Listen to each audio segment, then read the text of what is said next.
Tunamwona habari ya Elisha. Sasa niko kuzungumza na watu wa Mungu wa mahali hapa. Tunamwona Elisha namna jinsi alivyokuwa na msimamo. Elisha alifika mahali wana wa manabii, sio wa mataifa.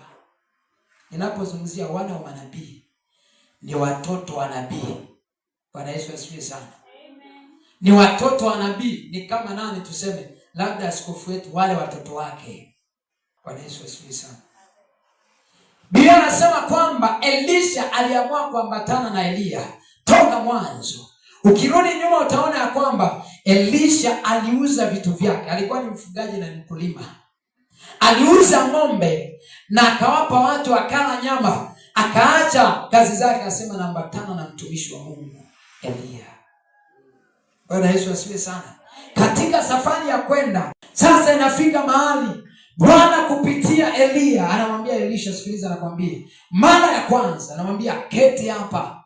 Tumetembea na wewe sasa safari hii, lakini ninaomba uketi hapa, ninakurumia. Bwana ameniagiza Betheli niende kule nikatumike. Bwana Yesu asifiwe sana.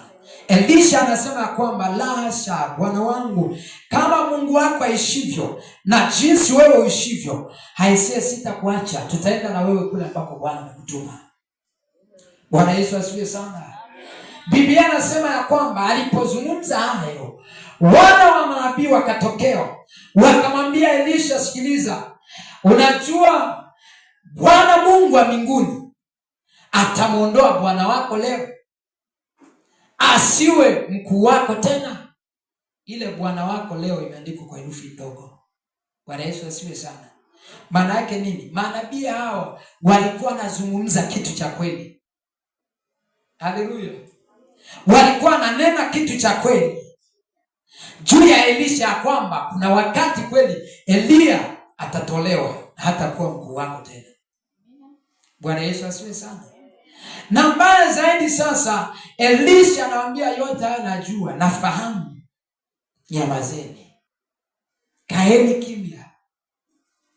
Bwana Yesu asifiwe sana.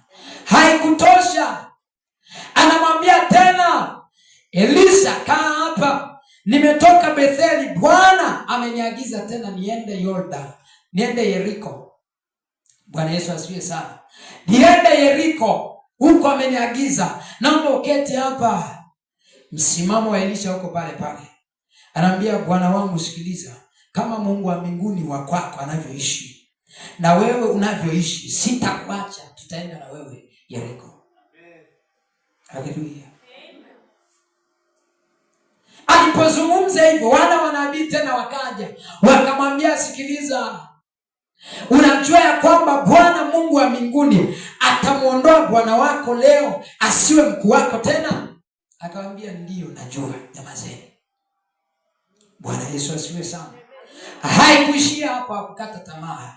Kwa mara ya tatu Elia anamwambia Elisha, sikiliza, Bwana sasa ameniagiza niende Yordani, naomba ukae hapa, nitakukuta. Akasema, kama Mungu wa mbinguni aishivyo na wewe unavyoishi, hakika sitakuacha, huko tutaenda wote.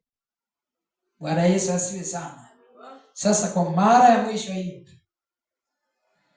wakasema ya kwamba sasa, mara ya kwanza Elisha tumemzumbia, hajakata tamaa, yuko na msimamo wake.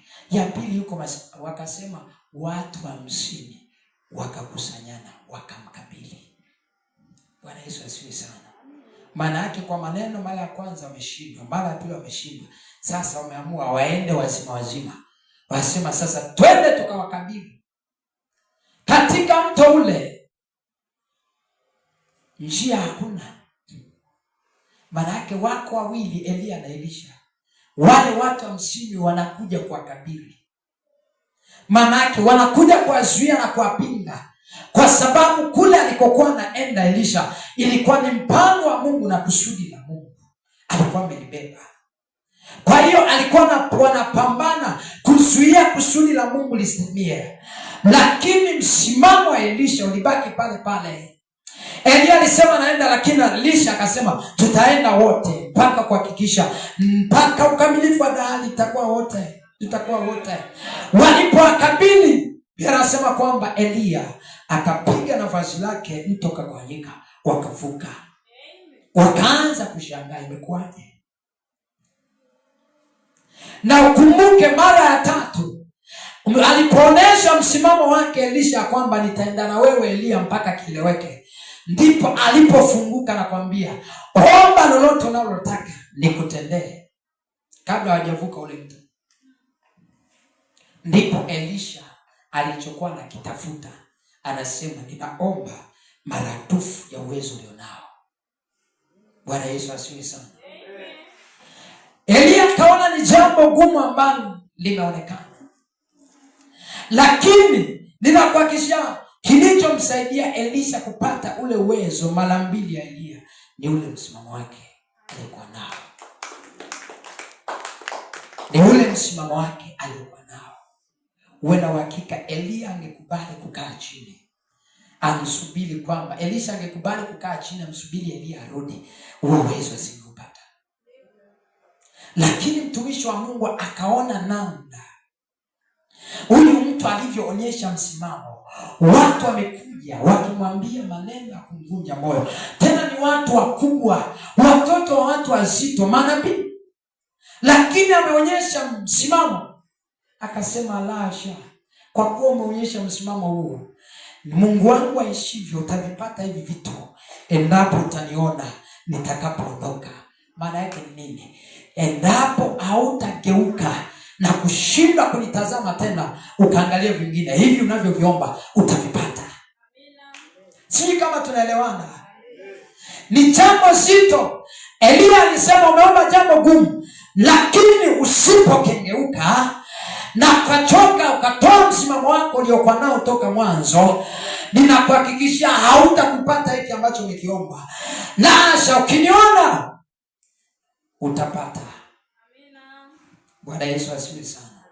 Ukiona ninavyoondoka utaipata. Biblia inasema kwamba Elisha alikaza macho kumtazama Eliya, ili wakati anapoondoka anahakikisha anamuona. Na ndivyo ilivyo. Tumeona hapa Biblia inasema upepo wa kisulisuli ukaja, ukambeba, ukawatenga kwanza, sio haukuachanisha pale pale. Biblia inasema kwamba ukawatenga wale wawili, kila mmoja akawa upande wake. Maana yake sasa ni nini? Ni Elisha achague kumtazama Eliya au atazame upepo. Bwana Yesu asifiwe sana.